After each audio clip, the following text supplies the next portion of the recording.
UPS versus NPS. सबसे बड़ा सवाल, क्या वापस आएगी पुरानी पेंशन स्कीम? इस पर वित्त मंत्री निर्मला सीतारमण ने दिया बड़ा बयान।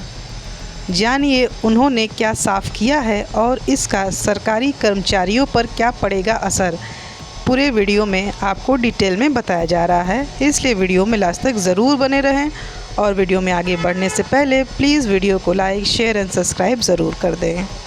वित्त मंत्री निर्मला सीतारमण ने लोकसभा में कहा कि पुरानी पेंशन योजना सरकार के खजाने पर भारी पड़ रही थी, इसलिए एनपीएस लागू किया गया, जो 1 जनवरी 2004 या उसके बाद नौकरी शुरू करने वाले केंद्रीय कर्मचारियों, सशस्त्र बलों को छोड़कर केंद्रीय कर्मचारियों के लिए है।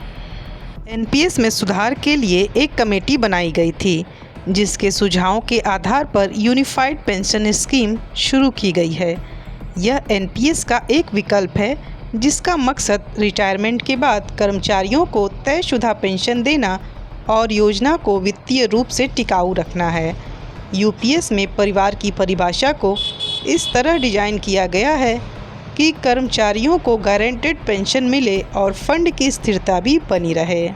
इस चुनने वाले कर्मचारी अगर नौकरी के दौरान उनकी मृत्यु हो जाती है या अक्षमता की वजह से नौकरी छोड़नी पड़ती है, तो वे सीसीएस पेंशन इस नियम 2021 या सीसीएस एक्स्ट्रा ऑर्डिनरी पेंशन नियम 2023 के तहत लाभ ले सकते हैं। सरकार ने 24 जनवरी 2025 को अधिसूचना जारी करके यूपीएस को एनपीएस के तहत एक विकल्प के रूप में शुरू किया। यूपीएस के तहत अगर कर्मचारी ने कम से कम 25 साल की नौकरी की है, तो रिटायरमेंट पर उसे पिछले 12 महीनों की औसत बेसिक सैलरी का 50% पेंशन के रूप में मिलेगा। अगर नौकरी का समय 25 साल से कम है, तो पेंशन उसी अनुपात में कम होगी। अपने सवाल के जवाब में सीतारमण ने बताया कि मार्च 2020 से मार्च 2024 तक घरेलू वित्तीय देनदारियां लोन करीब 5.5% बढ़ी हैं, जबकि घरेलू वित्तीय संपत्तियां बचत और निवेश 20.7% बढ़ी है। इसका मतलब है कि 2023 से 24 तक घरों की नेट वित्तीय स्थिति में सुधार हुआ है। के आंकड़ों के मुताबिक बैंकों के रिटेल लोन, कुल लोन और अग्रिम लोन का हिस्सा मार्च 2024 में 30.94% से बढ़कर मार्च 2025 में 31.48% हो गया है। हालांकि रिटेल लोन की साल दर साल वृद्धि की रफ्तार मार्च 2024 के 17.61% से घटकर मार्च 2025 में 14.05% हो गई है। रिटेल लोन की संपत्ति गुणवत्ता स्थिर है, जिसमें मार्च 2025 तक gross non performing assets NPS का अनुपात 1.18% है। रिटेल लोन में असुरक्षित लोन बिना गारंटी वाले का हिस्सा कम है, जो रिटेल लोन का 25% और कुल अग्रिम का 8.3% है।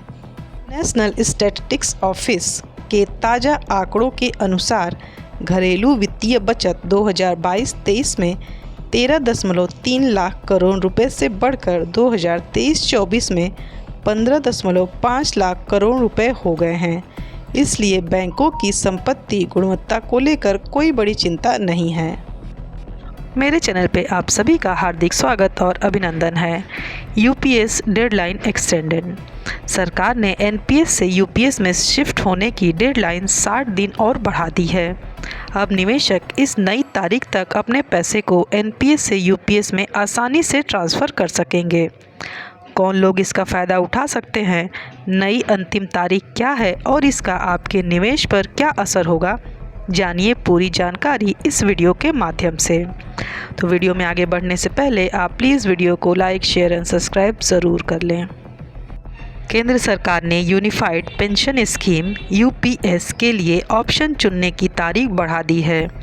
अब यह 30 नवंबर 2025 तक रहेगी। यूपीएस 1 अप्रैल 2025 से लागू हो चुकी है।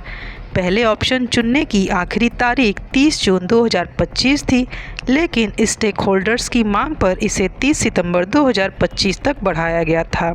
अब फिर से 2 महीने का वक्त दिया गया है। फैसला मौजूदा कर्मचारियों, रिटायर्ड लोगों और दिवंगत रिटायर कर्मियों के वैध जीवन साथियों के लिए है। हाल ही में यूपीएस में स्विच ऑप्शन, रीजाइनेशन बेनिफिट और टैक्स छूट जैसे बदलाव किए गए हैं।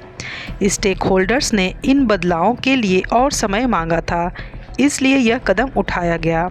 कर्मचारियों को अब नई तारीख तक फैसला लेने का मौका मिलेगा। फैसला वित्त मंत्री की मंजूरी से लिया गया है। वित्त मंत्रालय के तहत वित्तीय सेवा विभाग डीएफएस ने pension fund regulatory and development authority को सिस्टम में बदलाव करने के लिए कह दिया है। सरकार ने पहले उन कर्मचारियों को भी एक बार का विकल्प दिया था जिन्होंने 1 अप्रैल से 31 अगस्त 2025 के बीच नौकरी ज्वाइन की। वे नेशनल पेंशन सिस्टम एनपीएस से यूपीएस में शिफ्ट हो सकते हैं।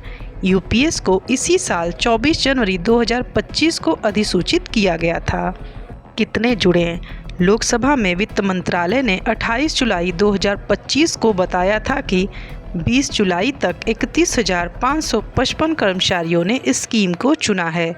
यह कुल पात्र केंद्रीय कर्मचारियों का सिर्फ 1.37% है। फिलहाल सरकार को उम्मीद है कि समय बढ़ने और नए लाभ जुड़ने से अधिक कर्मचारी और पेंशनभोगी इस योजना से जुड़ेंगे।